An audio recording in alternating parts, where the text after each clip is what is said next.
Hello, everyone. Welcome to Spirit Switchboard. I am your host, Kerrilynn and you are listening to us live on the United Public Radio Network and the UFO Paranormal Radio Network, 105.3 in the Gulf Coast and 107.7 FM in beautiful New Orleans.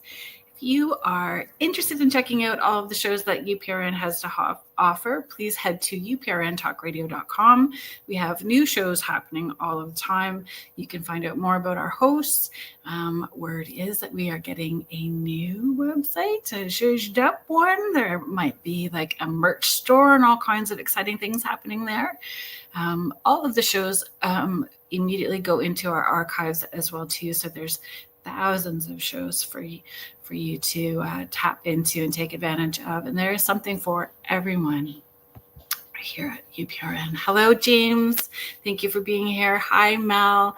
We will do a pitch once I get Corine out here. We will do a pitch for you guys. So just hang tight for a second.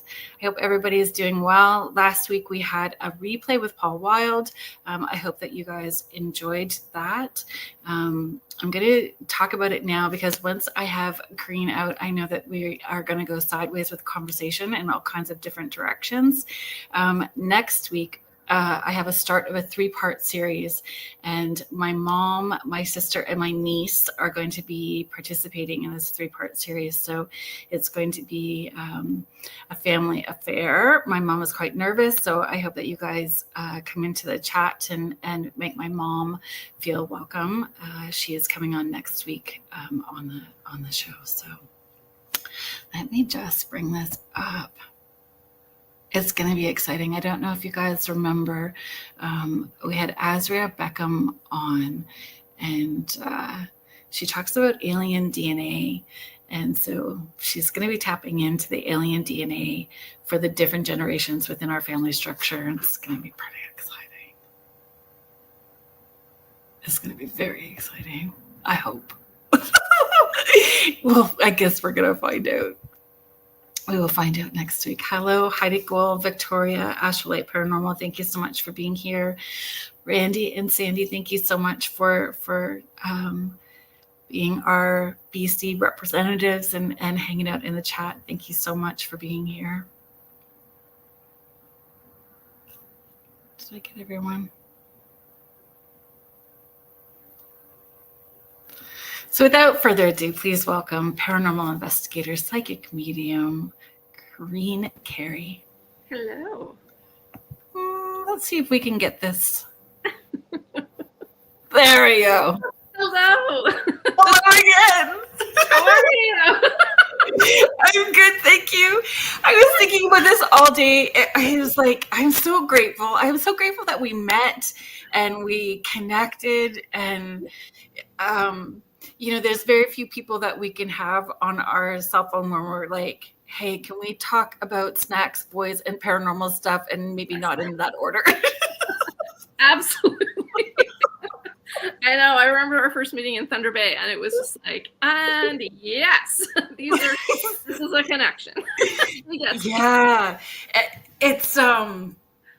it's such a weird world, like the paranormal world and doing mediumship and all of it is so weird. So when you get someone at the same level that understands, and you can just pick up where you leave off too, right? You don't have to have that constant connection. So. Oh, absolutely. Mm-hmm. And hello, everyone in the chat. I see a few people. Thank you. Hello. Yeah. Teresa Loft, thank you for being here. Contessa Martins, hello. Heidi is from Boulder, Colorado. I don't know if you saw. I'll bring it up for you to see too. Oh, there we go. Cool. Aw. Hi, Randy. Julie Dow, hello. Thank you for being here. I'm sure people are going to have questions too. This is exciting. Mm-hmm. So the last time we had, when I had you on last time, we had your sister Leanne with you as well too, and Kelly. So Kelly Ireland was on as well. Yeah, the three of us were there, and I think that was after the Paracon, but before, I can't remember. We were doing something. We've been very busy. You have. So for people who are just meeting you for the first time, can you give them a little bit of your background? Hello, Carrie. Thank you for being here. Absolutely. So like you said, my name's Corine, and Leanne and Kelly are my sister and good friend. And we have a company called Beyond the Haunting Investigations. And we were kind of doing this since we were kids, kind of off the side of our desk kind of thing. And, it wasn't until we were a little bit older that we actually started doing this seriously. Like, I kept this quiet for many, many, many years. And when we started doing some investigations, we happened upon some producers, and we pitched this concept for a gold rush documentary, like the Haunted Gold Rush. And they loved it. And so they picked us up, and we're like, really? So we stopped doing our investigations that we were doing, and we kind of pivoted into the TV kind of stream. And so we did our Haunted Gold Rush documentary.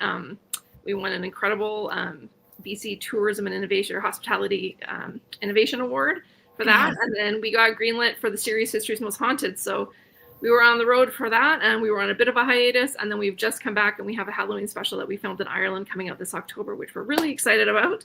I was talking with Leanne last night, and we were going over some pictures and stuff. It was kind of exciting to see what they're going to put together for you guys. So yeah, that's kind of where we've been.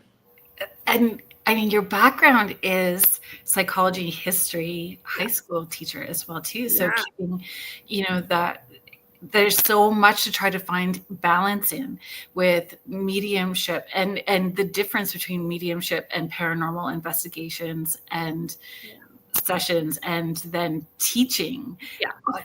Like, it's so many different worlds. Oh my gosh. And I remember starting my career as a teacher and being like, okay, well, I'm not going to tell anybody about this. So I'll just teach. And then in psychology, it was like, oh, the scientific method. Oh, okay. Well, I was playing the biggest skeptic at school because I was teaching, well, it can't exist. Like ESP and telepathy and, clairvoyance and all that. The sixth sense is in the textbook, but it's like, okay, but there's like zero proof. And I'm like, So I would be the one going, okay, well, let's replicate that. Have the ghost come back and do it exactly the same. So I played these two really weird worlds. And then at the same time, I was learning more about the psychology and how the brain worked and how, studies on consciousness was working. And so it was kind of like me learning about all the psychology as I was teaching it, specifically on the brain and consciousness and all of these kind of things. Right. And then being the skeptic teaching it. So when I was like, hey, everybody, I'm mic dropping out to go film a TV show as a paranormal ghost hunter medium. See ya. They were like, what? Yeah. So that was rather entertaining. It was fascinating. But it's hard, like you said, because I was trying to keep my worlds separate. And then they were merging like at the same time without me really knowing, because I was teaching it and learning for myself. So it was a weird. And then the history, I love history. So that's just kind of fell into it. I'll pull this up for you to see. Randy is showing Corine. You look amazing too. You didn't get the screen yet when we said hi before. We love both of you. Thanks for what you bring to this world. Thank you so much. Yes. Thank you guys. You guys were at the Paracon last year. Mm-hmm. Yeah, it was incredible. Awesome. So thank you guys. Yeah. And Heidi is sharing loved Haunted Gold Rush. I was hooked. So is my mom. My mom was a big fan. That one was actually quite funny. I was in this summer, just a few weeks ago. I had to go up northern BC, and I went to Barkerville for a night. And I was staying in the hotel that we stayed at filming at the St. George. And all of a sudden, I'm seeing like a Beyond the Haunting backpack, and people are staring at me. They're like, we know you. I'm like, no, you know. And they're like, yeah. I'm like, oh, people cannot still be knowing. And so, yeah, sure enough, they're like, oh, yeah, we won your backpack. We won your prize drop, and we're here because of the show. I'm like, that's incredible. So we walked around and kind of, yeah, it was pretty cool. It's humbling. It really is. And it's shocking to me. Like, I know I probably shouldn't say this, but I was grocery shopping, super fun. And this was probably like around Christmas last year. And I was just like, when you're grocery shopping, you just want snacks. I just always want snacks. Exactly. So I'm loading up, like there's chips, there's cookies, whatever. And this lady comes around the corner, and she squealed, and she's like, oh my God, a celebrity. And I turned around with my bag of chips, and I'm like, where?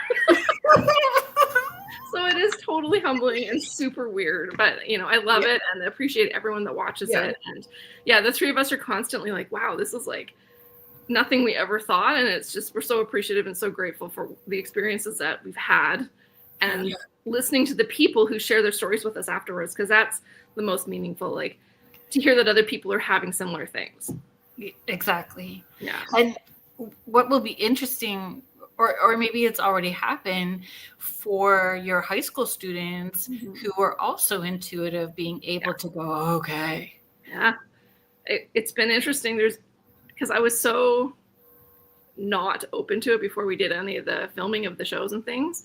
But I would always be talking to kids because kids would start to come forward and be, I don't know, I guess they were just drawn to my energy. And they were like, I feel like I can talk to you about this. And I'm like, well, you know, like, there are things that we just don't understand. And so I was walking them through it. And then since this has happened, and then since the shows have come out, I've had students come up to me and been like, I need your help. I know that you can do this. I've seen your show. And so now, but I have to walk that fine balance of being the teacher and also giving advice. So to me, it's always about you got to really do your own research. And like, I believe that it's real and you need to work on how you can develop your own intuition and protect yourself. And, you know, here's some recommended reading and, you know, but yeah, it's interesting how many kids are coming forward more and more. Like I started teaching 20 plus years ago and I would ask like, how many people believe in the paranormal, you know, around Halloween when you do the Paranormal Psych Fund. And there'd be one or two kids in the class with their hand up and, you know, they laugh at the person and, oh yeah. Now I think there's one kid that doesn't believe. Like it's definitely a shift in the last 20 years. I'm not sure what the cause about that is, but it's interesting. I did a poll today. Wow. I did a poll this morning. So I have, please tell me that right here. Okay. So I have Kerrilynn's Off the Porch. So I have the channel on Facebook. So I put a poll up this morning and the question was, what type of paranormal or spiritual experience intrigues you the most? And so communicating with spirits, haunted locations, paranormal research, or paranormal tourism. Those were the options that I gave everyone. And great option. By a landslide, communicating with spirits. 115 people voted for that. Wow. 14 people voted for haunted locations. 10 voted paranormal research or investigative paranormal research. And only 2 people voted for paranormal tourism. That's interesting. The mediumship always seems to trump. Yeah. Always trumps. Always. And it's fascinating too, because I don't know. I feel like we've talked about this many times together even. And it's like, I feel like everybody can tap into their own intuition, but it's almost like so many people are scared to. And so when they can, and when they want to talk to the spirits and they want to communicate with those who have passed and they come to people who can, it's almost like they're fascinated and then they want to learn. I don't know if you've experienced that too. Like they come see and they're like, well, how do you do it? How does it work? How can we do it? So yeah, that's interesting. And intuition and mediumship are 2 separate things. Completely. And I feel like if you open up your intuition, like everybody has their own intuition, but mediumship, I feel like you could maybe train it. You know what I mean? Like, build the muscle. Yeah. And they're always like, well, how do I do that? And I'm like, well, it is a process. So yeah, let's get started. And all of it is, even the intuition is, have you found like with the mediumship and shifting, which we can get into all of it because I'll end up being Squirrel and Red Bull and we'll go back and forth in all of it, I'm sure. But moving or shifting from doing investigations, because you started with investigations and then shifted into doing sessions. Thank you, Leanne. So, and it's different mediumship. Yes. And for so long, you're absolutely right. And I think in my brain, and just because it Contessa, her point, I think is more afraid of who will come through. Yeah, very possible for sure. I get that sometimes too from people who are just worried about who might come through and they don't want to talk to certain people. Right. And we don't have control of who comes through. They just come through. But yeah, to your point, I remember growing up, and I don't know if this is similar to you, but when I grew up, it was either you are a ghost kind of hunter, like a paranormal investigator, Right. or you're a psychic medium. And so I don't know, in my brain, it was always like, well, you have to be an investigator or you're a psychic. And I don't know why in my own head I couldn't connect that it could work for both. Right. And so, you're watching the shows like they're out paranormal investigating, and then you're watching like the Long Island Medium shows, and you're watching like the two separate things. And I was like, okay, well, what if we connected them? Like, what if I use my mediumship and psychic abilities in an investigation? And that to me kind of just like, that's when we're like, let's start the company. Holy cow. Wow. Like that makes total sense. And so it took me a while to wrap my head around that because they're very different. They are. And in practice, you can have a huge group go out with you on an investigation and everyone's energy is there as well. And for me, like, that's why there's only 3 of us and a camera operator. We don't want a lot of people there because we're using our mediumship and psychic abilities in the investigation to help figure out the paranormal activity. So yeah, very different for sure. Hello, Deborah. Thank you so much for being here. So folks, so Astrolight Paranormal, so Victoria, she has also been a guest on Spirit Switchboard, and you can find that archive as well too. I'm going to be seeing her again at Smiths Falls. I'm going to be doing an event at the Station Theater, and we're going to do an investigation afterwards, which will be fun. And Deborah Hackett-Jones is a medical intuitive and medium as well too, who's also been a guest a number of times on the show. So please check her out as well too. And I was the opposite. I was sessions and then moving into investigations. And the investigations were out of interest, just personal interest and downtime, like just for me to be in a different zone than the weight of responsibility with the session. So even though investigations can be emotionally heavy, it still felt like non-thinking. Yeah.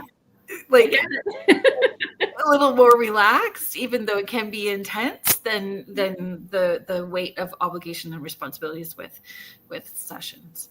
Oh, I know. And it's funny too, because I know that for so many people that you talk to about going out to the investigations, it is emotionally draining. And people will say, yeah, that was a long night, or like, yeah, I feel like I'm drained. And then I'm like, yeah, but it's not as much sometimes as when you're doing a reading or you're connecting with people who have passed, because it's just as emotional, but it's in a different capacity. So it's same as you. We started at different ends, but it's super fascinating how they kind of connect. Yeah. Yes, for sure. Hi, Mort. Thank you for being here.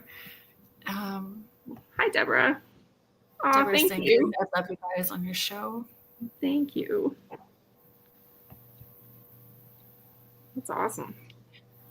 And I pushed against using the term psychic for a very, very long time.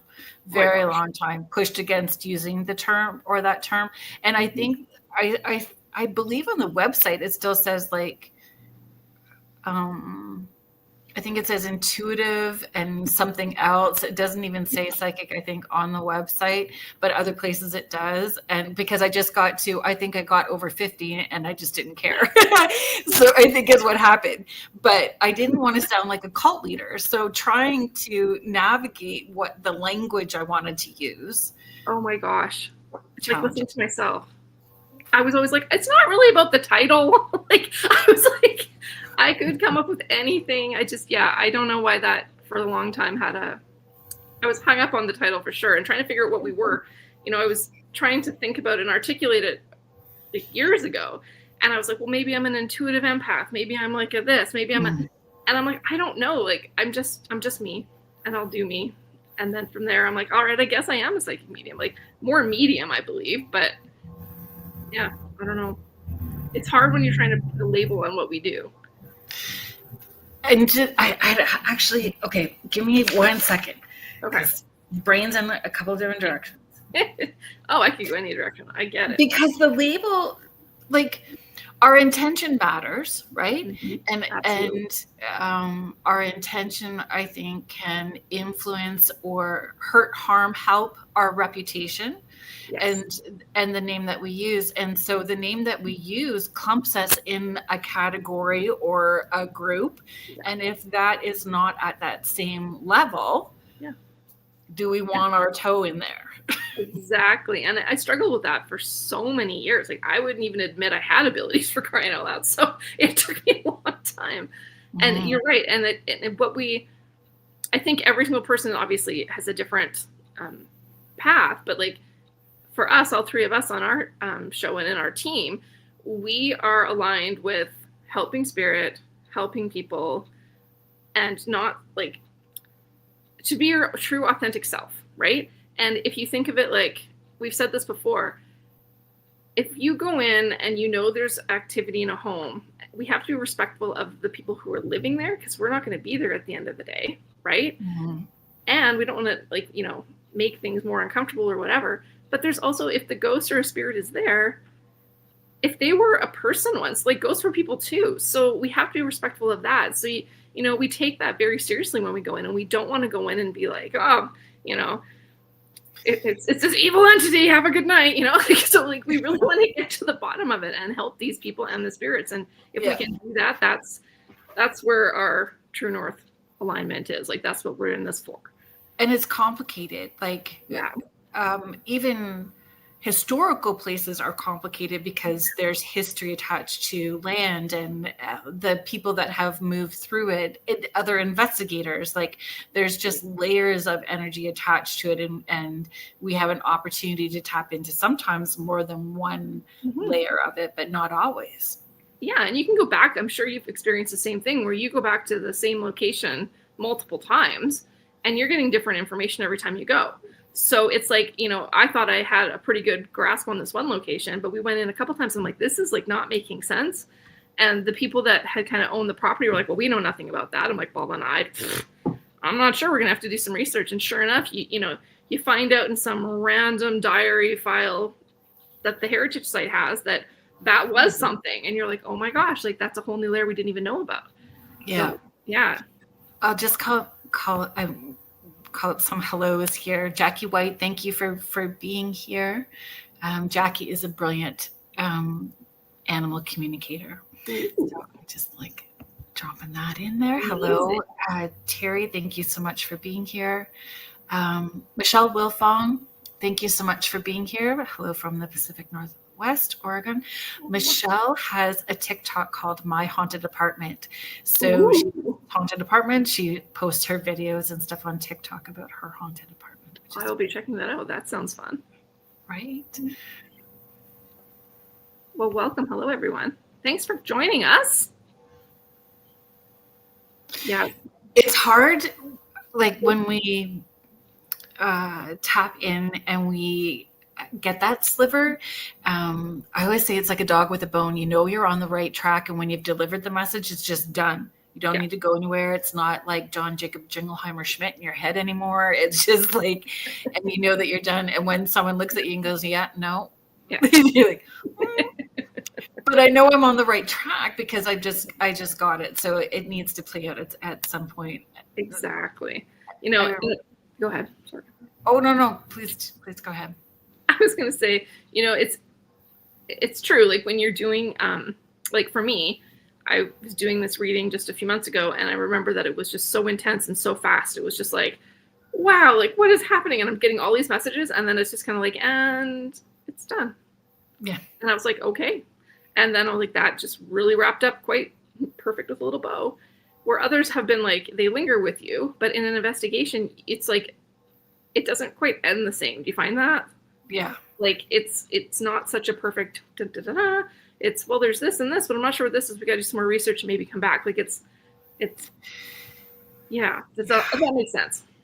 Yeah, it does. Hello, Justin and Mel. That's where I was coming to you now. So hello, Justin. Justin is here with Mel. So Mel Willis. Nice. Hello. Lucky Paranormal from Thunder Bay, and also host of the Lake Superior Paracon, which Beyond the Haunting ladies will be there, and myself will be there this year. So October 16th, you can head to LakeSuperiorParacon.com. Mel, if you want to drop the web address in the comments, please do. Yeah, we were there last year, and again, we'll be there again this year. Yeah, all three of us are coming out this year, so that'll be exciting. You guys got to meet Kelly. Yes. She didn't meet last year, so that'll be good. Yeah, it will be fun. And I think we're all doing an investigation, I believe, too. Was it the Thunder Bay Museum again? At the Thunder Bay Museum. Fantastic. Yeah. That'll be fun. Hello, Sue. That's a weird museum. It is the energy is wild on every floor. It was weird. And they had us on different floors. What was interesting was we were getting names or a name on our floor that Snipe was getting in the basement. Oh, wow. So, I remember that. Yeah. I feel it will be interesting because I feel spirits remember us. Yep. So will those spirits remember us? And if we're on different floors this year, oh yeah, does that switch it up? Very fascinating. I know we were on the I think we were on the top floor, Leanne and I, last year, and I remember the first thing we do always in an investigation is if we're leading a tour, we have people and we say, okay, we want to use you as the first tool. So, you don't pull out we don't pull out the equipment right away. We want to go in and feel out a space and see if we're picking up a certain feeling in a certain area of a location.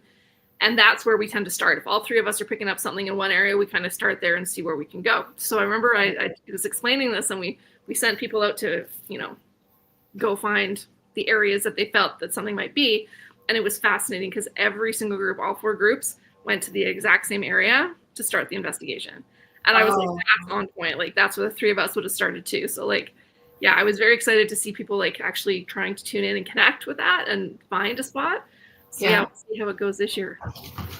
And it's true though, people don't maybe want to recognize it's their intuition, but your intuition is a muscle, so use it, right? Yeah. And I think it encourages people and inspires people to dig in more when they see that other people are having that same sort of hit, right? Absolutely. And it's funny how certain energies of a location will connect with certain people in the group. I don't know if you when you're leading a tour, there was in every tour there was at least 1 or 2 people that just really connected with that energy, and we'd give them the gear and they would kind of lead it, and it was just fascinating to see what was coming through. Yeah, I have a new table tipping table, so it's taller, it's bigger. We've tried it out. Actually, Mel and Gail were here, and we connected with Snipe, so we used it. So they're tall, so it worked well for them, and nobody got backaches, and we didn't either. So I think it will be good. And I have a different plan on what we can. Thank you, Mel. I love this table. I love the table. And I think too, it's always a learning curve, right? That's the very first time that I had presented at a Paracon, so I know how. Oh, no way.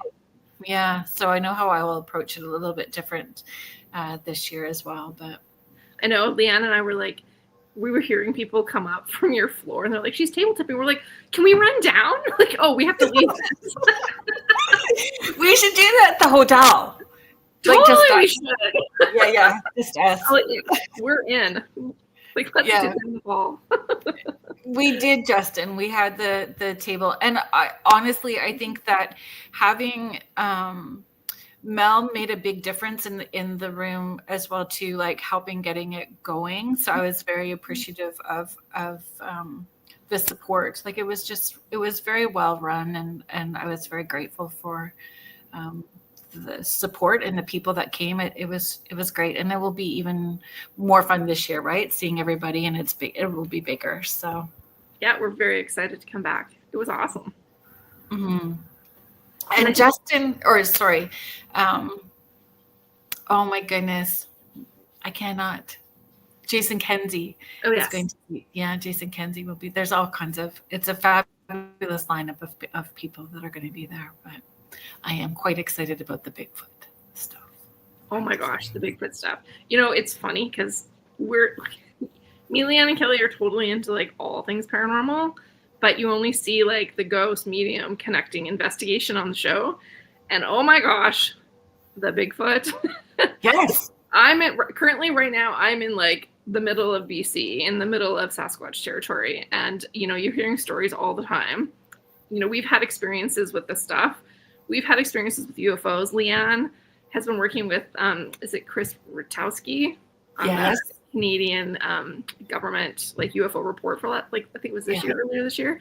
And she's all into that. And like, we're so fascinated because it's like, we do our thing, which is, we love our thing. That's why we do it. But we literally are like, oh, but we're always asking the network, can we do like a UFO episode or Bigfoot episode? And they're like, well, that's not the show. I'm like, yeah, you're right. Maybe one day.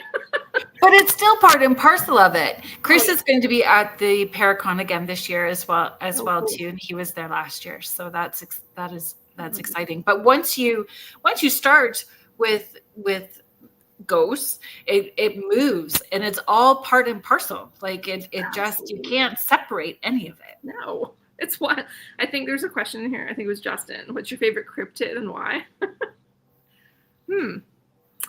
Well, I'm going to say Bigfoot just because that's kind of our thing right now. And like, we've had some interesting, like Washington State, Oregon, for sure. I know when I was down there a couple summers ago, there was things all over the place. Like somebody put up signs in the parks. It was awesome.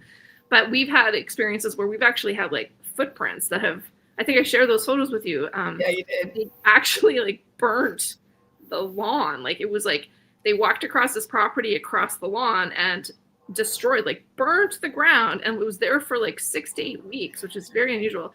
And it ended right into someone's kitchen. And I'm like, how, like, what? But it happened 3 times on this property. So, there's so many cool things that we're like, let's go find out. So if we're ever running around the forest, it's probably why. Yeah. There was a report behind my stepmom and dad's property that there was this very tall, hairy bipedal creature dragging the hind quarter of a moose. Oh, wow. That's big. Can I go? Well, yeah. He's like, you want to go out there and get eaten by some angry Sasquatch? And I went, as long as there's a camera rolling, like as long as somebody gets it on film. Exactly. Let's go. Oh, I know. And like, it's so funny because like there's so many stories from certain areas that we've heard about in the province where, there's branches that are snapped 15 feet in the air down in like a perfect circle. It's like, who can snap that in the middle of a trail that nobody's in? Like, it's just, there's so many strange things. Like, I know. We should all just go on a camping adventure. I would love that. And like Bigfoot hunt somewhere. It'd be fun. Yes. Yeah. But yeah, so that would be mine. With just like cameras attached to our chest even. Yeah, exactly. I know. I tried to set up some trail cams, but I just found some people walking that looked very concerned that I had a trail cam. So maybe next time it'll be Bigfoot, but we'll see. Yeah, I have one trail cam in my kit, but I haven't been out. Yeah. I haven't been out anywhere to even give it a try. Carrie is saying I had no idea so many people have had encounters until I clued in this year and found channels showing clips and stories of encounters. This may be why everyone is so open to talk about it the last 20 years. You know what? It's true. Like, and even now, I would never have seen that on TV. Like, growing up, I don't think there was ever a Bigfoot show. It was like a cartoon or something. And now there's like shows like trying to find them and research them and, sample hair evidence and all these things. And it's like, wow, like something's going on. If this many people are seeing these things, it's like, I feel like it's kind of where the paranormal was 20, 30 years ago. It's like, no, that's not true. No. It wasn't in the public genre. And now it is. And now the new kind of thing is maybe the cryptids, maybe the Bigfoot, maybe the UFOs, and all this is coming more into the forefront. Yeah, and the paranormal blasted in 20 years ago and was very strong, but it was 20 some odd years ago when it really kicked in. Yeah. And And the mediumship, I think, was kind of on the fringe of it as well too. Like having a medium as part of an investigative group was not as popular, and it is more so. It is more so now. Today, for sure, yeah. I just I'm kind of a lone wolf in that, like sure I'll pop in and hang out with you guys. Sure I'll pop in and hang out with you guys and a lot on my own. And I find do you like when you were investigating prior to the show, what were you most pulled to? Like the historical places? Yeah, for me it was I think part of the reason that I wanted to do that was the history, for sure, because I'm a history major. I love history. It's my thing. But at the same time, it was more I figured in a haunted historic location, it would be easier to capture evidence to prove to my family and friends that there was something else going on. So I think my journey was like, I knew what I was experiencing, but I didn't tell anybody. My whole story was like my parents had me tested for things, and it was as a kid I just learned to be quiet. So as I grew older, it was like, well, if I go to these historical really cool places, there's got to be something here that I can capture either on an EVP or on a camera and like say, hey, I'm seeing so and so, or I'm seeing this in the corner, and something maps in. Maybe they'll believe me. And I think that's kind of how I started. Yes, I had a weird thing like that too, though. In my head, I wanted to investigate with police officers, correctional officers, because they would be more believable, or I would be believable if I was with them and they were believing in me. Yeah. And then I don't need all that. Yeah, right. In the end, it just is what it is, and we're gonna float around and do what I need to do, and totally. And you get to that place. I was actually at one point, funny you mentioned the like police and detectives and stuff, because I was asked by a couple people to kind of help with kind of some cases.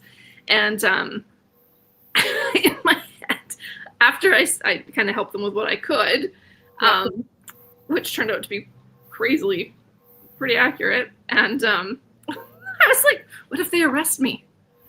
Like, what if they don't believe me? What if they think I did it? And then I had this like total spiral meltdown. I'm like, I'm done.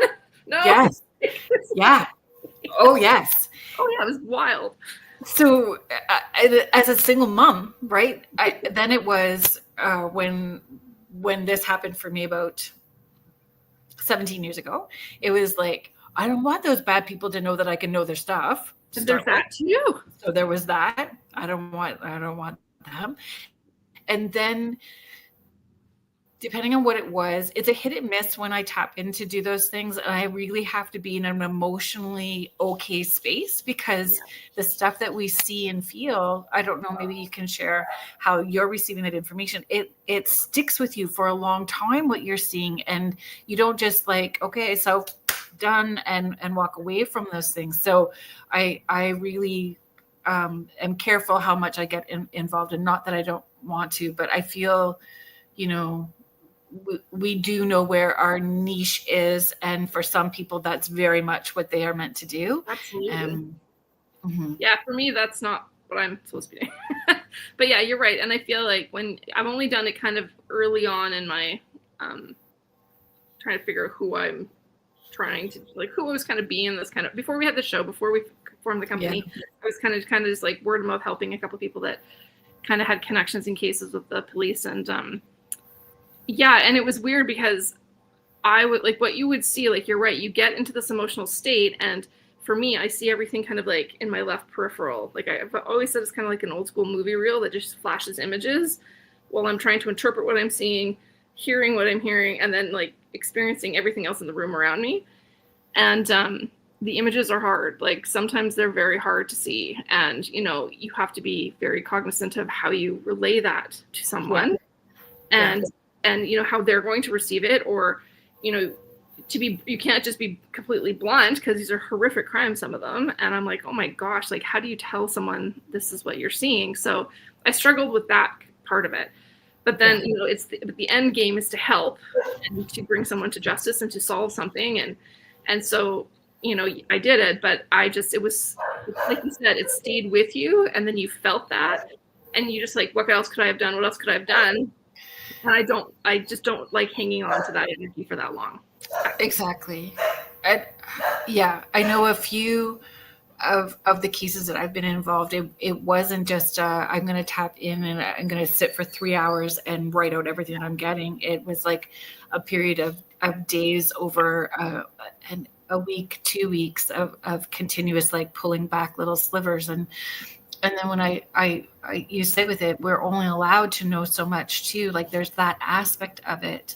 And not always do we get to have closure, because something else unfortunately may need to happen before the closure can happen. Exactly. That's too. Yeah.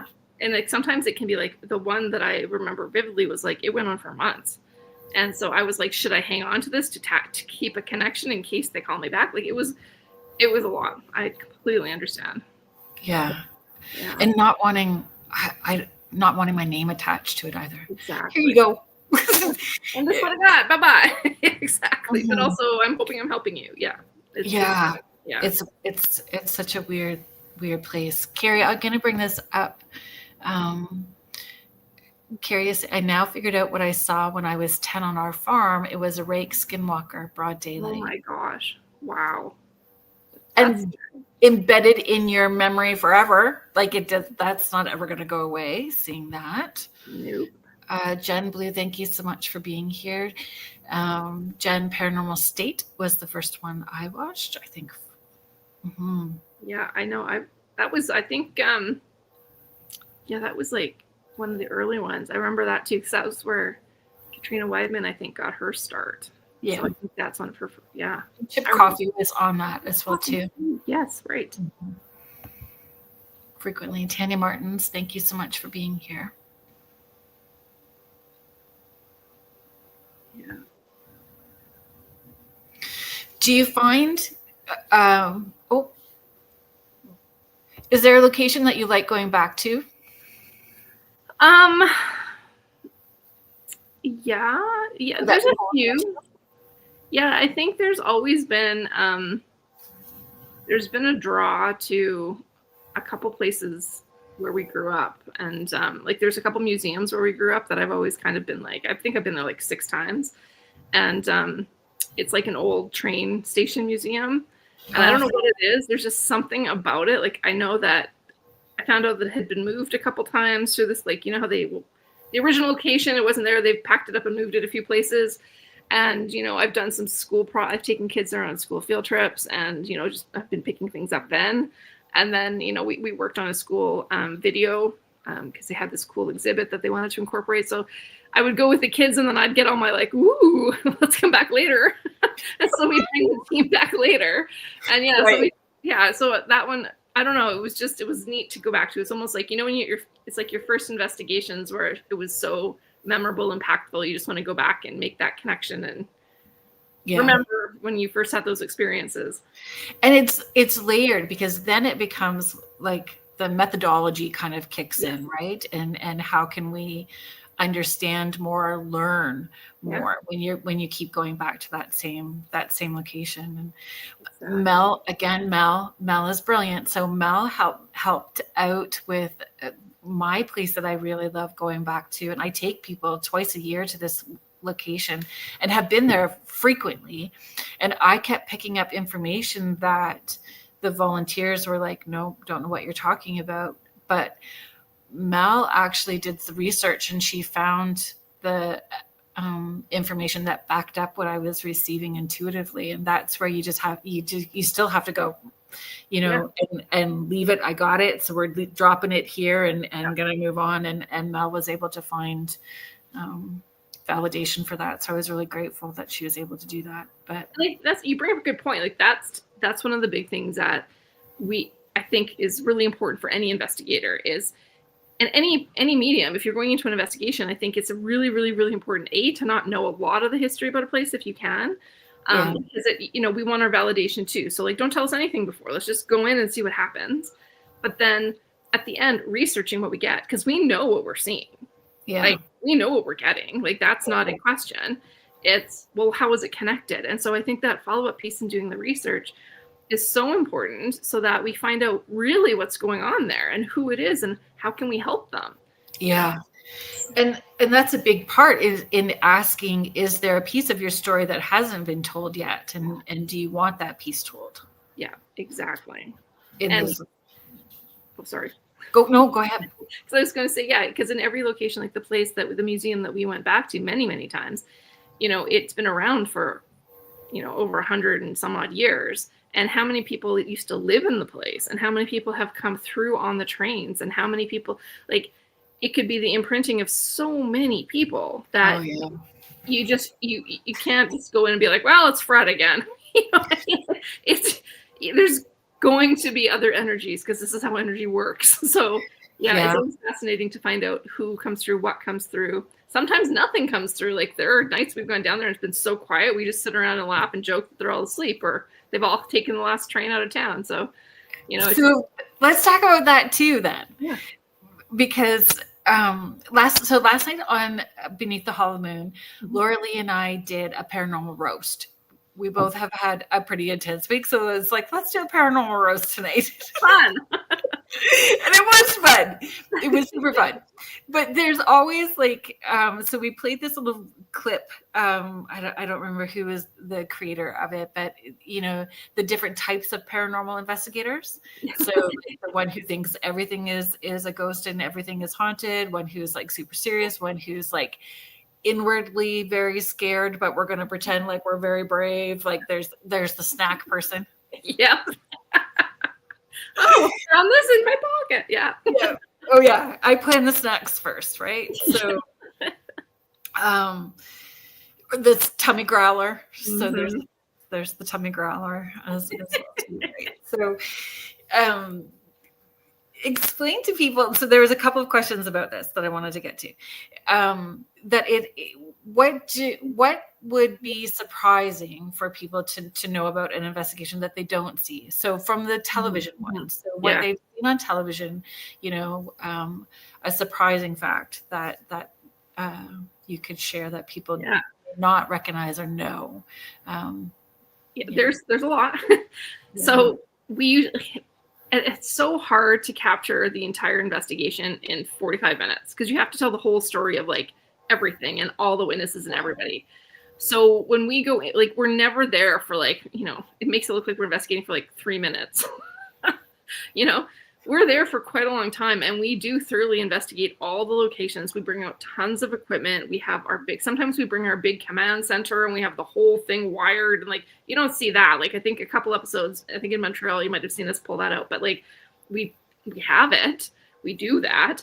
And we're constantly like trying to figure out what's going on. Like how long we're there is a big one.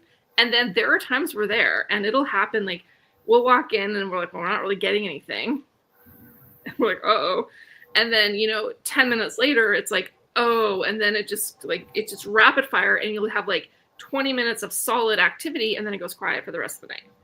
Right. So it's hard when it's like, I understand TV shows, you're trying to tell a story, they're trying to explain stuff and I get that. But when you're going in there, like, there are times nothing happens. And so we've picked another location because we're like, well, there's nothing really correlating to this location tonight. Like, and this is it, having a plan A, B, and C, because, maybe they decided to like light a cigarette, roll over and go, not tonight. Exactly. I'm out. They're just not wanting to tonight. And Leanne said it best. She's like, for whatever reason, like we have no idea why, but like maybe it's our energy that night. Maybe it's theirs. Maybe it's just not like, it could be like the moon. Who knows what the reasoning is? But if it's not happening, it's not happening. We're not going to fake it. So it's like, well, where else can we go? Where else can we like try to connect with? And we always have backup locations ready just in case, because we don't necessarily know what's going to happen. And that's amazing. And that's the reality of any investigator, even if you're not on TV. Like if you had told me 20 years ago I was going to be on a TV show as a paranormal investigator and psychic medium, I would have laughed in your face. Like, okay, sure. Yeah, right. But now that I'm doing it, I'm like, you know what? We stick to our goals. We are being our authentic selves. We do our thing. They tell the story. The network does their thing. But we, at the end of the day, follow up with like everybody that we've investigated with. We still reach out to some of our first episodes of History's Most Haunted and connected with some of those people the witnesses and, you know, making sure things are good, and, you know, Sam Beltrusis from the Salem episode and such. And yeah, that's just who we are. Like, we want to follow up and make sure that, you know, things are still good, and, yeah, you know, and things are happening. And that comes back to intention and integrity, Exactly. and authenticity, for sure. And there's a piece of it. I had this conversation with a couple of people this week about empathy. Well, there's a bunch of this. Okay, here we go. So empathy and compassion. Yes. So we can be empathetic and have compassion and know how much to insert ourselves and to not insert ourselves, because sometimes they need to. And then there's the authenticity and performance versus performance. Exactly.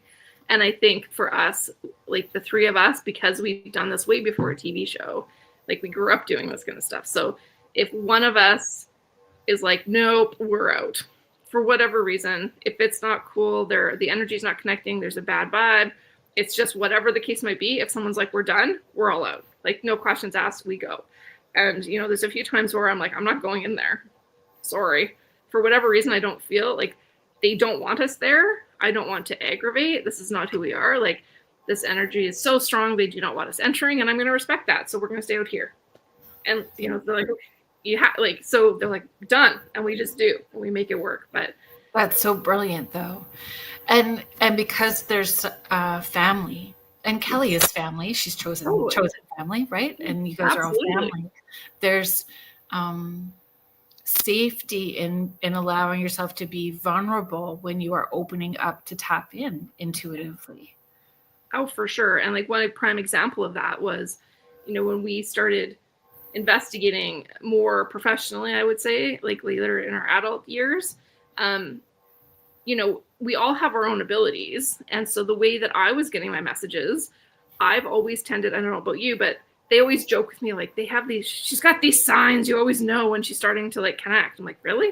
So apparently I like bite my lip, I start twitching, I don't know, I apparently look like something else. And so they're like, oh, here we go. I'm like, what? But then I get really quiet, and because I'm trying to interpret what I'm seeing and understand what's happening. So they know that when these symptoms start, I guess, that I get really quiet. And I would never share that growing up with anybody. So I always internalized what I was seeing. So it was very hard for me. And like you said about being vulnerable, oh, Leanne's in the chat. It was, you know, trying to be like, Corine, like Kelly would be like, Corine, what's happening? I'm like, oh, right, I should tell you. And Leanne's like, we kind of need to know. I'm like, right. And it was having those people that you trust to open up to actually start to understand and articulate what you were seeing. And I would never have done that if we didn't have that family connection. Yeah. So funny thing, Leanne, thank you for being here. So I'll put this up. And funny that we're talking about this right now. So Beyond the Haunting, hi Leanne. So hi Kerrilynn and Big Sister Corine. How fun to see you two together. Leanne tuning in here for a sec. Can't wait for all of us to be together in Thunder Bay. Corine does have signs.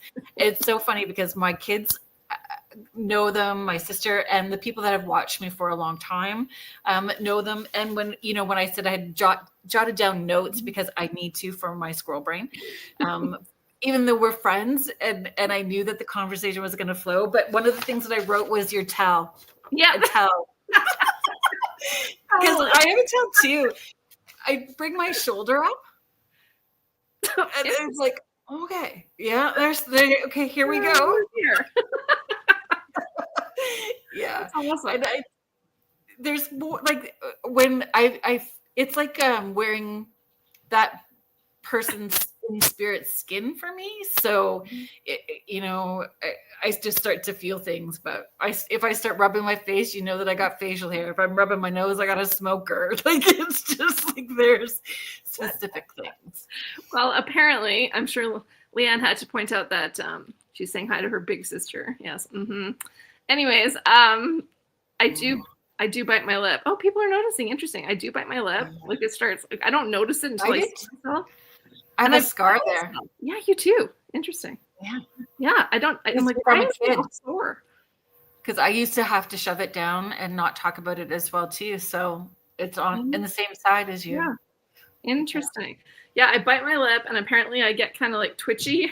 Like I'm trying to like, what? I don't know. Leanne and Kelly see it. Apparently it makes me sound like I'm insane, but that's okay because it's just my toe. But with the because it's almost like remote viewing. Well, it is remote viewing too, right? But so I have to get oriented. Yeah, exactly. I understand. That's hilarious. And you know, I'm reading some of the comments like I bite my lip. Yeah, that I definitely do. And then the tell is breathing changes, which is interesting because, like I said earlier, I completely the same thing. I get quiet and I slow. Like I slow myself down because I'm rapid fire seeing things, but I like my physical body kind of slows. Does that make sense? Mm-hmm. And then I'm trying to like understand, and then they're like, Corine, like what's happening? Right. And I'm like, okay, let's do this. Yeah, and I think it changes if it's in a group setting, if it is on an investigation, if it's in a session, like it varies. Deb Morse, thank you so much for being here. Deb is a dear friend that I've known for a very long time, and she was very supportive when I was like coming out of the closet as well too. Like paranormal closet, yeah, absolutely. Yeah, coming into the paranormal closet for sure. She was very supportive and continues to be supportive. So she is a medium and lawyer, former nurse. Like she's got this whole background as well too. So she is sharing my tell is my breathing changes. Gail is here.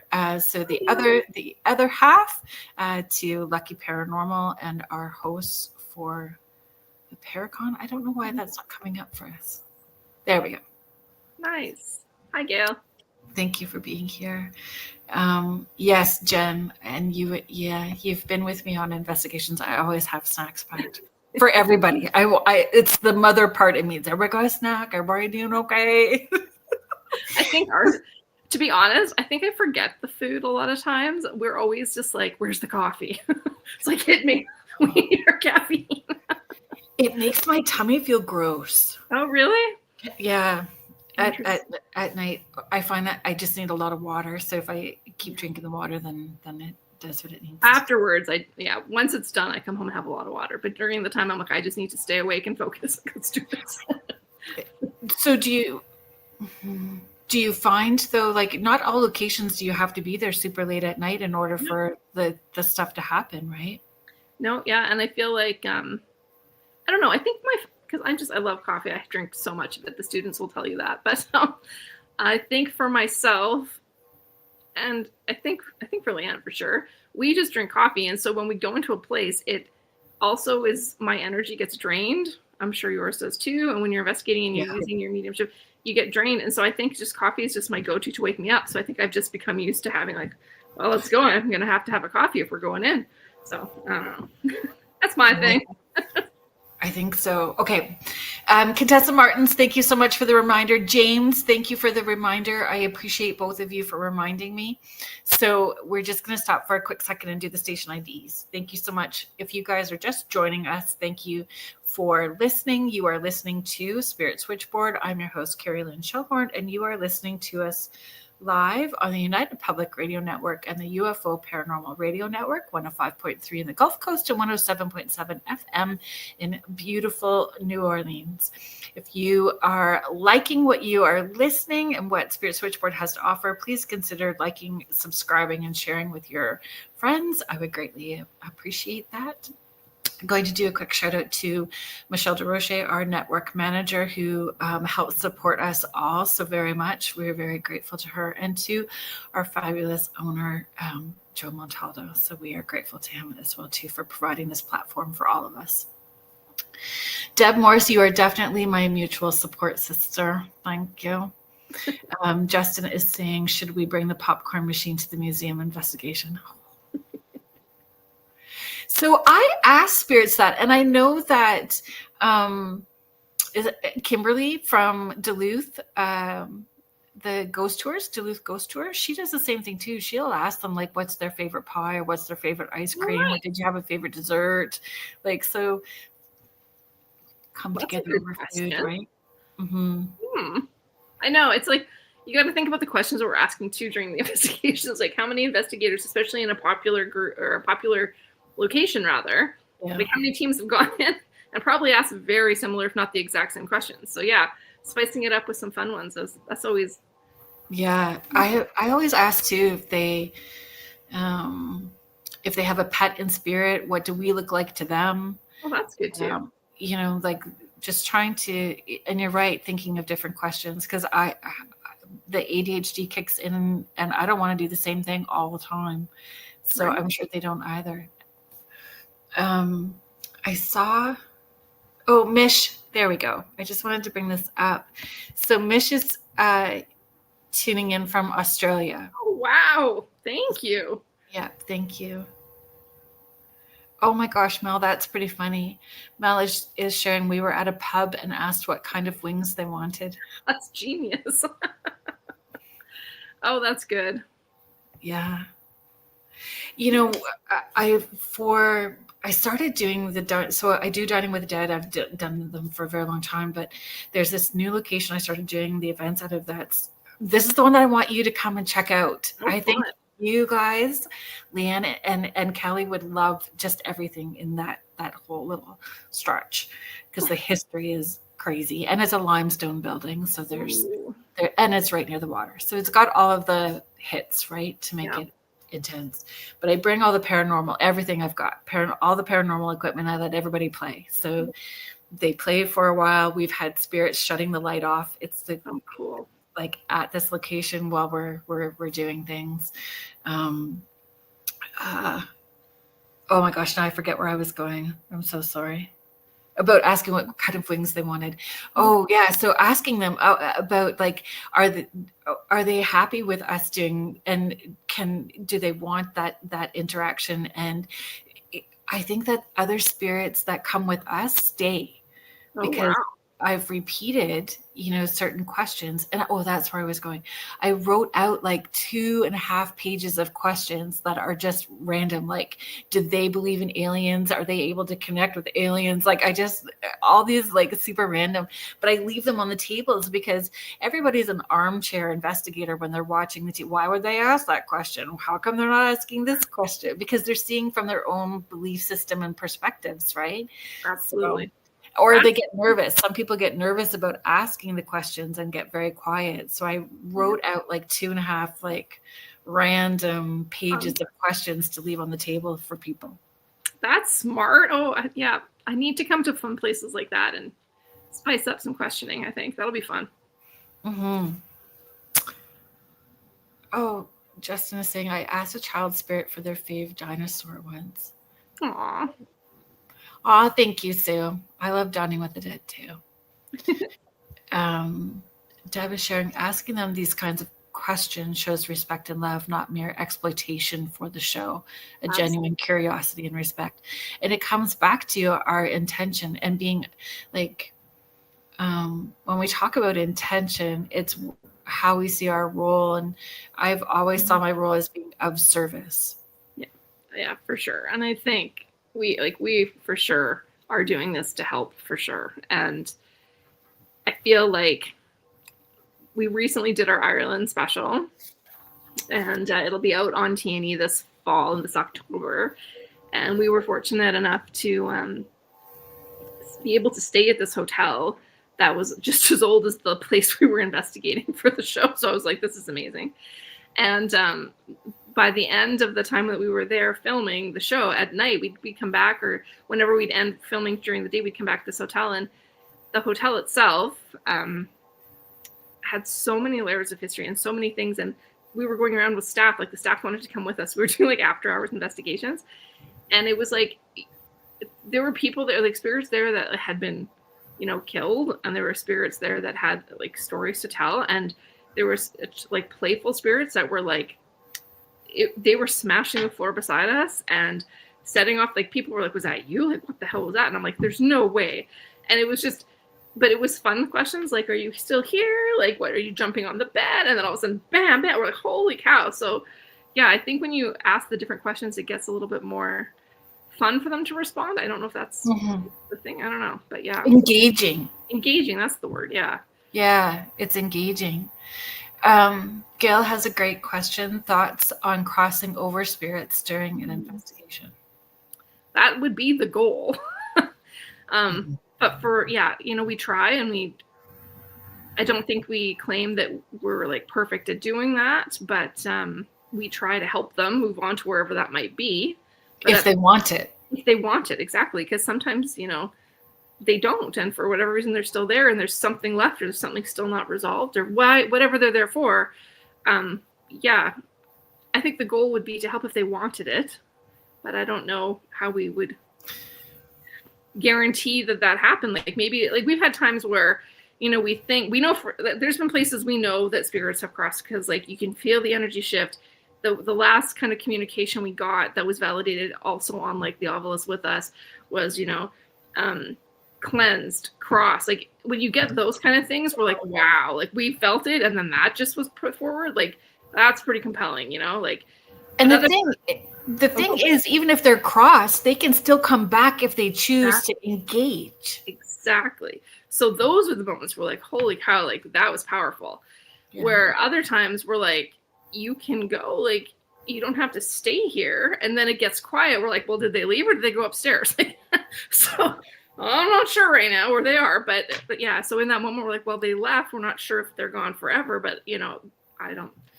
And every location is different because sometimes there's that bully spirit that is collecting the spirits and doesn't want to allow people, that other spirits to talk or to go. Like it varies depending on the location and the history. Absolutely. And those bully spirits, when they're there, like you get snippets from other spirits and you're like, they're there, but like they're not coming forward. And then there's like this, exactly. And it feels like hide and seek. Like you're watching them do this duck and dodge thing.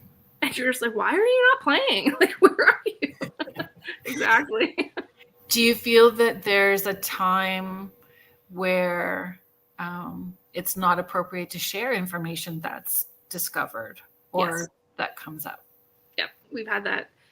I wouldn't say a lot, but there have been times for sure. And, even filming, sometimes we're like, we don't want that in the show. Like it's no. And they're like, oh yeah, no, that's a no. So there's things that you find out, it's things along the lines of like, people are still alive or there's still ongoing things happening with like an event that can't be discussed. And, you don't want that brought to the public's attention, or you don't want that to be out for the family that's still, going through privacy things. And, we've had places too where it's on our bucket list to get into this one location in BC. And it used to be a hospital, but there are still people who were patients there that are still alive. And out of respect, you can't go in because they're still alive. And if anything were to come through, there's two sides to it. You don't want people being upset for getting information and bringing it to you and they don't want to hear it. But there's also that it could help, But so I don't know what I'm saying. It's kind of convoluted when you get stuff that you don't want that out there. So that's a private thing that you share with the client or you share with the owners or whoever it might be, but it doesn't go further than that. Yeah, that's how the dining with the dead, like the public, go as well too. If there's things that feel super private, I'm pretty adamant about not making that everybody else's entertainment. Exactly.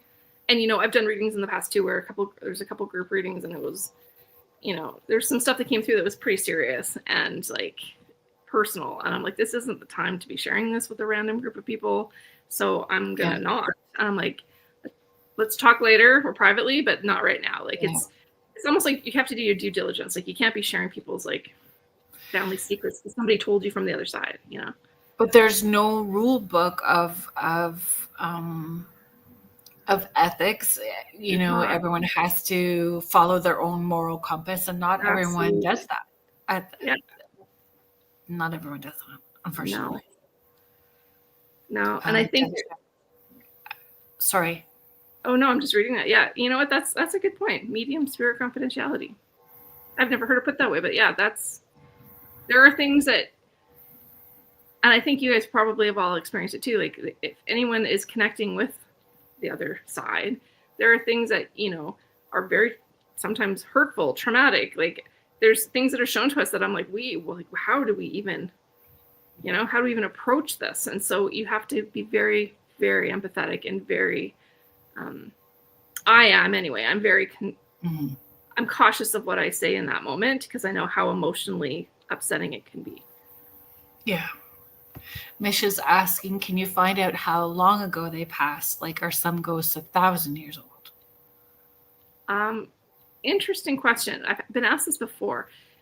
I see them in a different way. So like for me, it's almost like unless they tell me straight up, unless I get a year that I see, it's hard for me to do that. But it's based on what they're wearing. It's based on what they look like and how they present themselves to me. That's kind of how I can figure Their out language.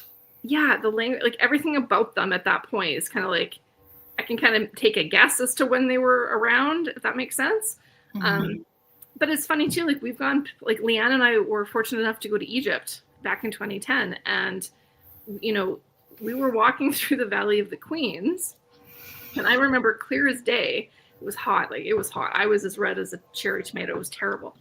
But we were walking through the Valley of the Queens, and they were saying, like, our tour guide was saying, this is where all the females and their daughters would be buried if you were part of the royal family. And I said to Leanne, I'm like, then why is there a little boy following us? Like, why is there a little boy here? Like, to me, he looks like something out of a history textbook of what would have been from ancient Egypt. And Leanne's like, well, I feel like it's a cold breeze, and we're in the middle of a desert. Like, this is not normal. And so I was like, this little boy is like, I can tell he died a long, long time ago. And so we ended up talking. We found an Egyptologist later on. And we were like, so could there have been any boys buried in this cemetery? Like, and they're like, well, yeah, actually, if a pharaoh's son or a royal family's son died before the age of, like, I can't remember the exact number, but say 8, they could be buried alongside a female relative instead of the Valley of the Kings. And I was like, well, that explains a lot. And so, like, you would have, and he followed us right through the entire Valley of the Queens. And when we went to the Valley of the Kings, it was a totally different energy, and you could feel the older energies of that area. So I was like, wow, like, have they been here for like 3,500 years, or is it just a split second of time for them? So again, it's all about. I think it's a split second. Yeah, and like if you go into it, like, we can go down another rabbit hole if you want, but if you start thinking about time and what time is, right? Time is a human construct for us here on Earth, and if you leave Earth, well, it's very different. So we will get into those conversations with Mike Ricksecker at the Paracon in Thunder Bay this year. Oh, I'm sure we will. Because like I remember Leanne and I having these conversations about watching Interstellar and going, that's based on true things. Oh. Like that one freaked me out. But anyway, I've watched that over and over and over and over. Yeah, that one I had to process that a few times. I'm like, and rewatch. Yeah, for sure. Yeah. And so when we're talking about time and age of spirits, and crossing them over and them coming back, it all feels energetically different. Like the ones that are earthbound and not crossed over, for me, it feels like slogging through mud, almost like the teacher from Charlie Brown. Yes. There's like a whole, yeah, it's just a slog. It's not light and easy and fast. Yeah. And I feel I completely agree. How I perceive and how I connect is for the spirits that are earthbound, I don't believe they fully crossed. And so they're still here. They're like, if you use a bottle analogy, and we're over here and there's this bottle you got to cross through to go to the other side. I feel people get trapped in there, and they're here for whatever reason. And I see them as they were in life, how they pass, not how they pass, but like kind of what they look like upon their passing. And like you said, it's heavy. They're the ones that are kind of like the hauntings, doing what's the activity, the poltergeist. Like that's how I interpret that. But when they come back from the other side, when they fully crossed, they tend to look and feel so much lighter. It's like an electric, I call it a gold white kind of energy around them. And they look so much healthier. They look like they did in their prime, when I can kind of get that flash image of them. So, just because your grandfather died at like, say, 97 years old, when I'm talking with him, he looks like he did when he was like 35. I know it's your grandfather, but like he's presenting as his like, his prime, like how he looked in his best years kind of thing, of how he presents himself, or I don't know if it's best years, but like those I don't know what that is, but they show themselves when they're healthy. Agreed. You know what I mean? Yep, 100%. It's the same for me. Yeah, and it feels different, and you just know. Yeah. But yeah, I don't know. Deb Morse is sharing time and space. A relative spirit has a very, very different relationship with them. Agreed. 100%. Yes. And I find that's funny because when we're trying to explain that to some people, I feel like it's a hard concept to wrap your head around. Like even, watching Interstellar with Matthew McConaughey and I'm drawing a blank on other names right now. Anne Hathaway. Anne Hathaway, that's one. Thank you. It's like the concept of time and space, even talking about that movie with people, I think people are having a hard time wrapping their head around some of the theories about time and space. So yeah, I totally understand why this gets complicated. Yeah. And the emotions in that movie as well too. Oh yeah. It's just a lot. It's a lot. But I mean, as far as, do you watch scary movies at all? I do. I know Leanne and Kelly aren't fans. I'm not a huge super fan of scary shows. I'll watch them. But yeah, I don't know. I'm more into like the mysteries and suspense kind of like movie stuff. Interstellar was super fun though. It was super fun. I know that Deb Morse is going to, well, she knows what I'm about to say, I'm sure, but Sixth Sense, like that's one that resonates for me as a medium, as a kid who would see things like, when I watched it, I wasn't scared when I watched it. I was like, yes. Yeah. Yes. Exactly. That movie, I remember watching that. Not really thinking it was a horror movie or like whatever, but I remember when it came on, I'm like, what is this? Like Sixth Sense? I'm like, I'll watch it. And I was like, in my don't say anything skeptic ears, I'm like, oh yeah, okay, sure. And the whole time I'm just like, oh my God. Like, there's my life playing out. Yeah. And then after that, I was just like, this is amazing. Hollywood made a movie about this. Like, yeah, I know. I completely agree with you on that. It was just like, holy cow. They're talking about it. Yeah. And still not saying it out loud that it's us in it. Exactly. Nope, that took a few more years. Why do you want to keep watching this movie? Because I feel seen and heard. Exactly. Oh my gosh. There was another one when we were a kid, and I remember it traumatized me. It was Leanne always jokes that Disney was so ahead of itself at the time, but you can't even find it now. It was called Watcher in the Woods. And it was like teleportation, portals, time travel, ghosts.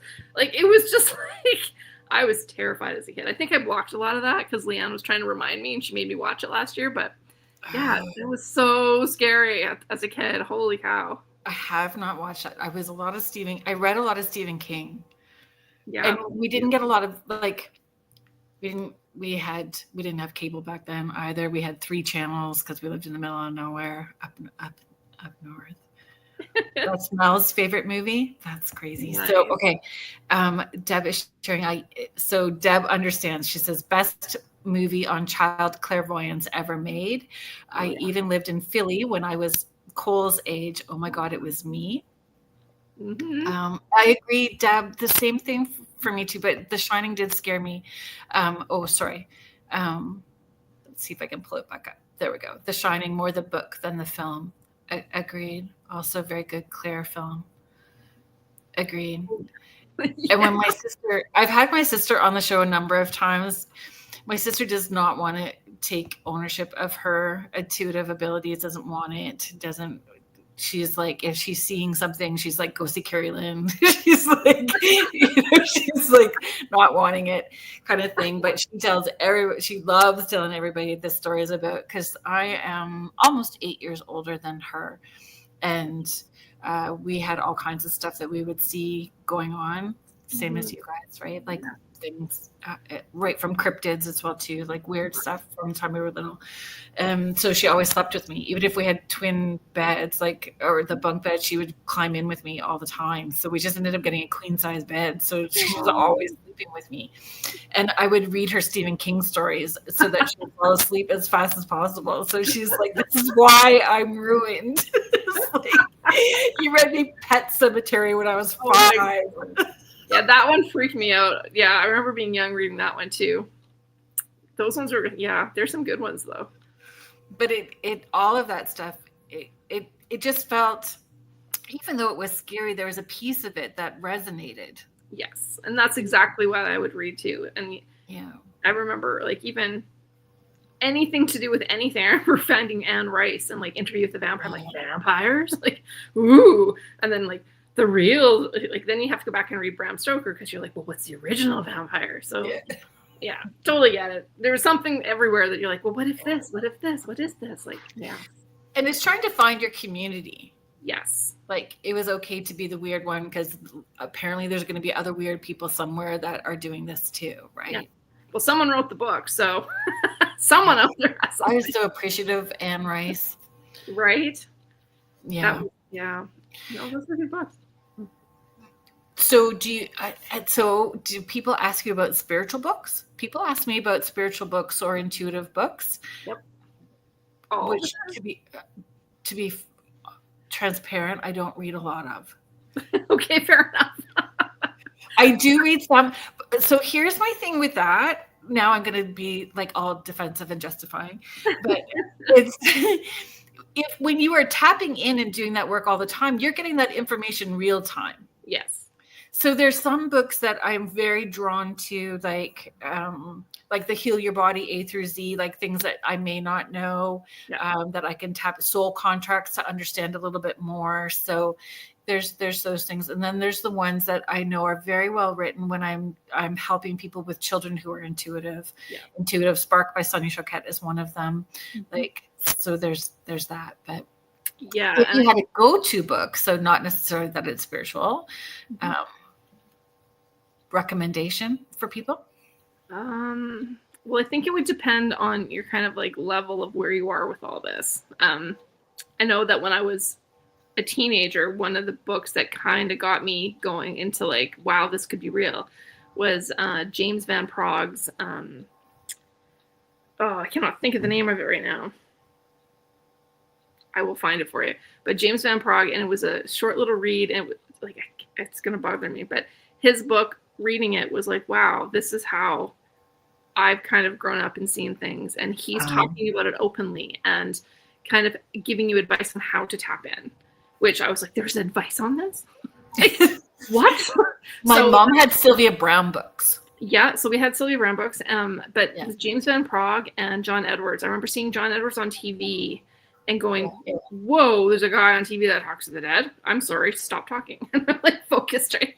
And so I would read those books, and then it kind of was, you kind of go down a rabbit hole, and then you start looking at things like, what is spiritual? Like, what is spirituality? And so I was reading a lot of books on like religion and faith and trying to figure out like, where did the ideas come from? And then I would go back and forth, and then all of a sudden, you'd have like Kim Rousseau, who I really respect, and her books, and her show was actually quite how I see things in some ways too. We're all very different. Like, we're all similar, but we have different, you know what I mean?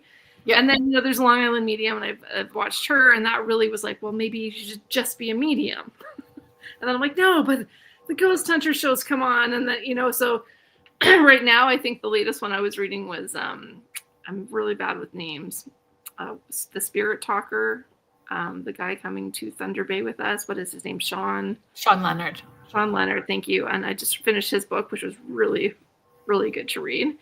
But again, it's almost like it depends on where you are, I feel. Like for me, it was like you said, today when I'm reading things, it's more about like, well, how do other people tap in?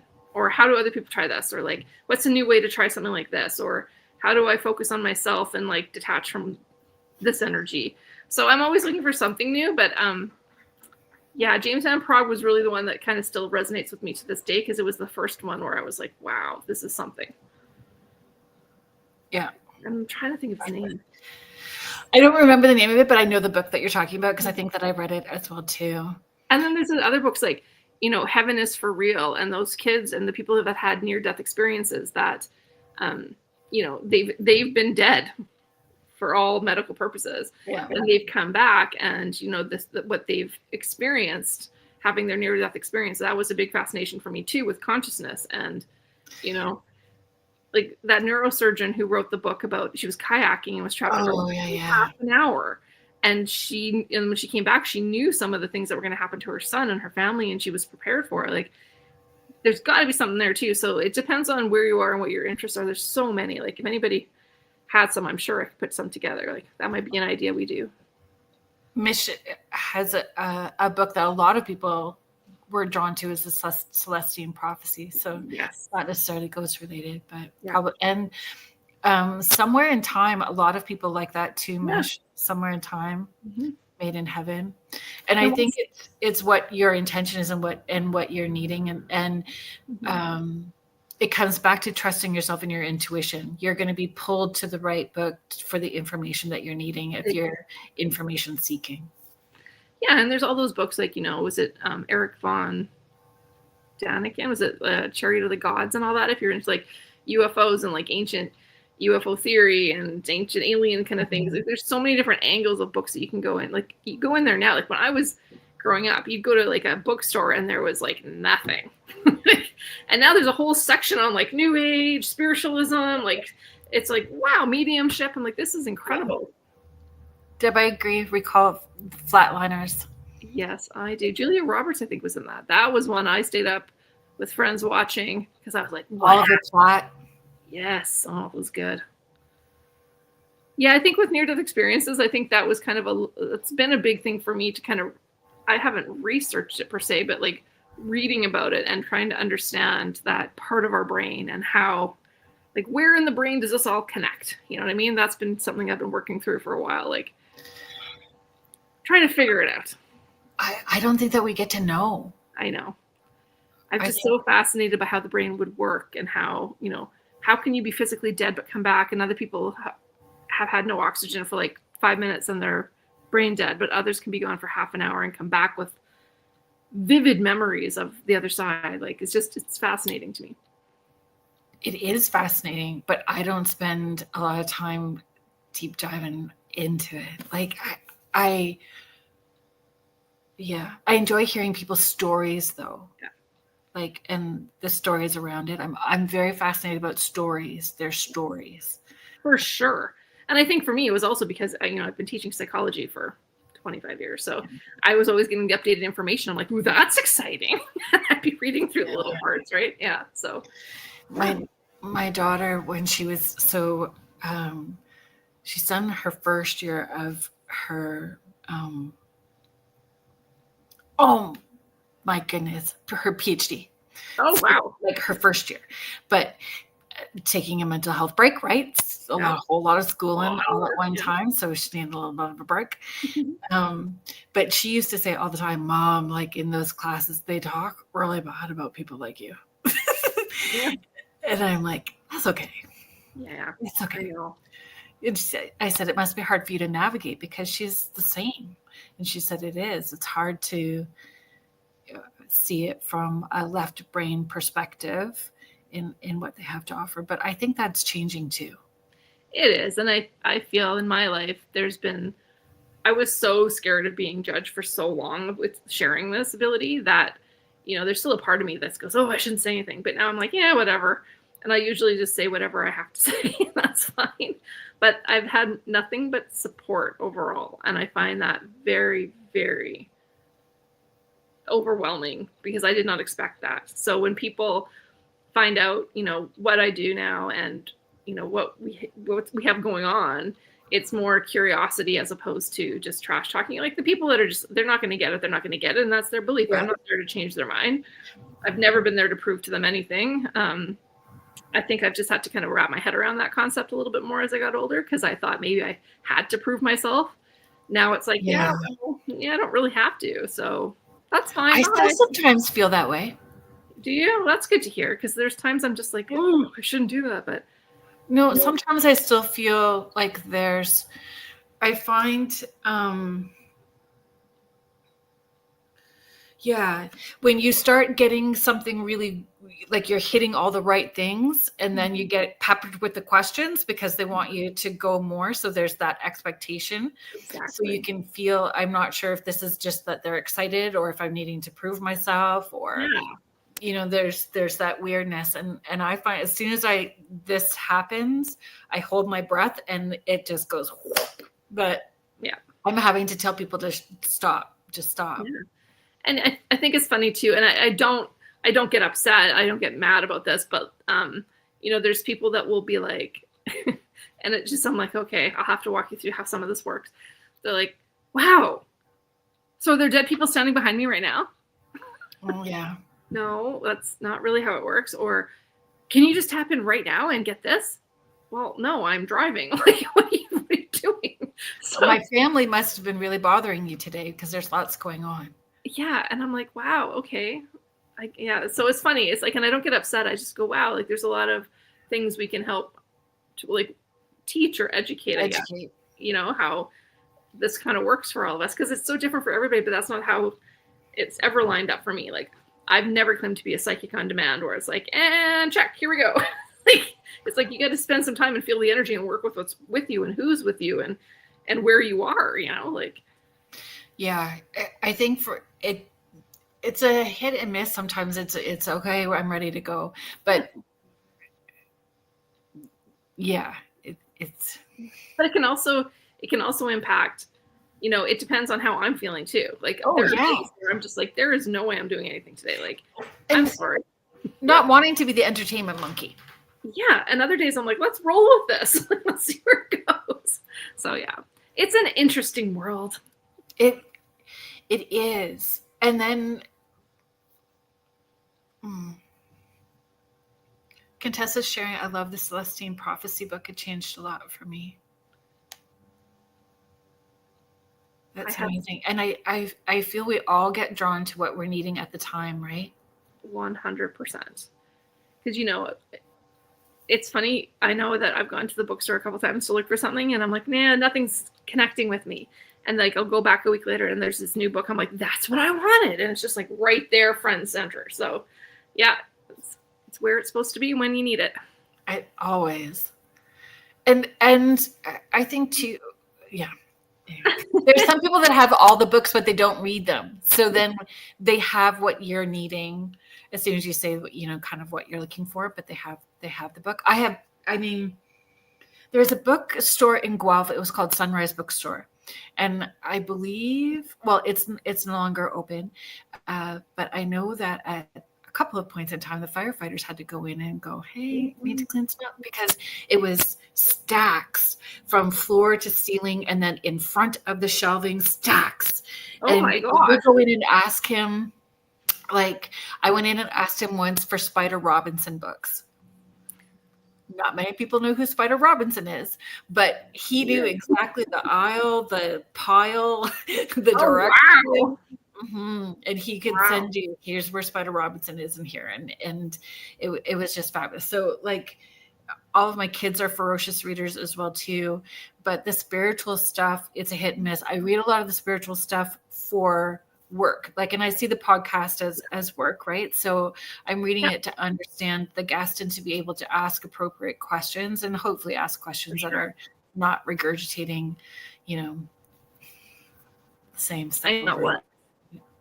Yeah. I've been like playing on the back end, like for about a year and a half, 2 years, I've been playing with the idea of like writing a book myself, just like my thoughts and ramblings in life as Corine. Like, I don't know who would buy it. But I've been writing here and there, and I've put it down for a while, and I've been like, okay, well, where am I going with this? So I have all these like amazing ideas and thoughts and ideas and my own perspectives on things, but I'm still like, I'm at a writing block. I don't know what it is. So maybe I'll get to it. Maybe we'll have to talk about that later. But people ask, do they ask you? People ask me all the time, when are you going to write your book? When are you going to write your book?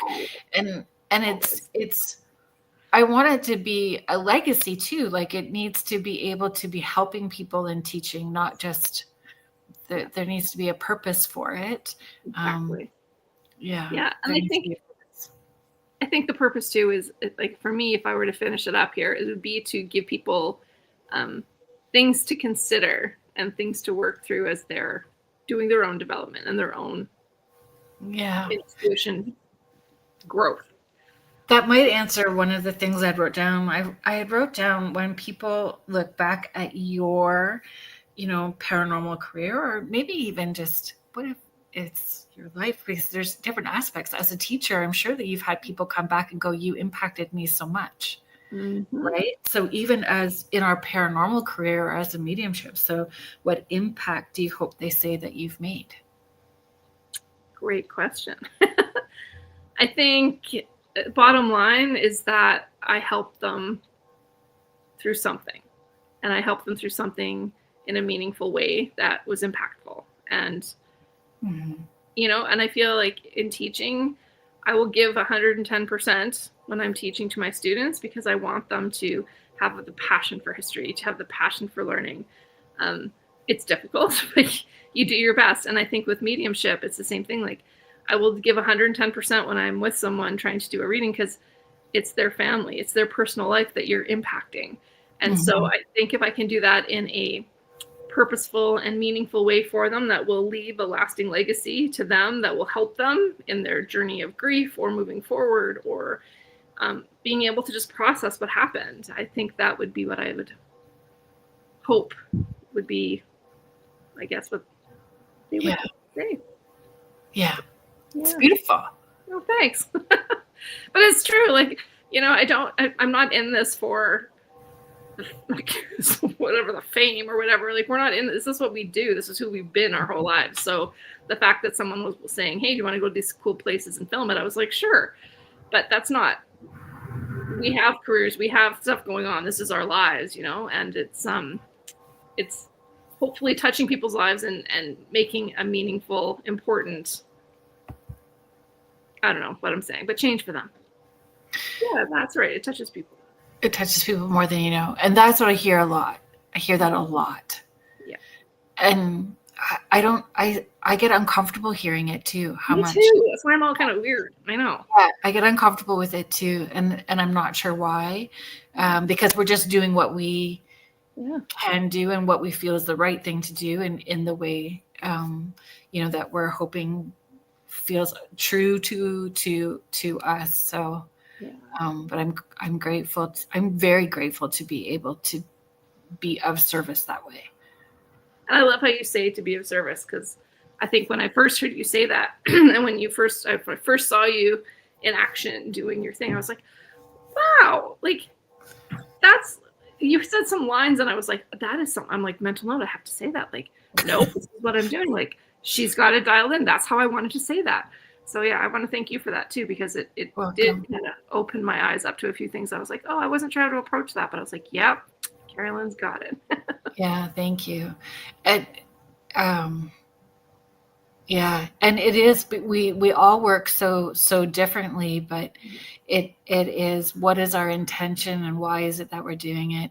And I feel being transparent about our own personal journeys in our own personal healing, and not that we're having to bring that stuff up, but clear with people that we've had our own journey as well too, and in the why we approach the work the way that we do is helpful for them too. Absolutely. And I, like you said, everybody's so different, and there's groups that, they'll go in and they're there, and it's like you were saying earlier, there's different types of investigators, right? There's different types of mediums, there's different types of teachers, there's different types of everybody. And so when you're going in, in any job, in any profession, you have to figure out what you want and what works best for you. And if it doesn't, then maybe that's not your career path, Yeah. Can you talk about taking people to Ireland? I can. So I'm not sure. I have to check in with her, to be honest. But right now I'm signed up to work with Secret Ireland Tours, which is pretty cool because I will be a travel ambassador. And we do have, I think it's limited to 25 spots next May for 9 nights, 10 days to go around Ireland and tour all the places that, well, not all the places, some of the places that we did in our upcoming special. And I was able to hand select some of the really cool, the Pagan Fire Festival locations and certain things. And that's kind of the time that it was happening. So yeah, so all the information on that, if you want to join us, will be on our website at beyondthehaunting.ca. And there's a link there, and you can check out the tours on that with all the itinerary. We also just, I think like yesterday, We're in Haunted magazine in the UK. I wrote an article for them about our upcoming Ireland special as well. So I think that comes out September 1st, and you can pre-order that now on hauntedmag.com or hauntedmag.com. Yeah, and I think other than that, we've got a lot of stuff lined up for fall for the promo of our special, and then we'll be in Thunder Bay to see you guys in October. I'm so excited about that. It's going to be so much fun. The three of us are actually it'll be very fun. We're looking forward to it. Yeah, me too.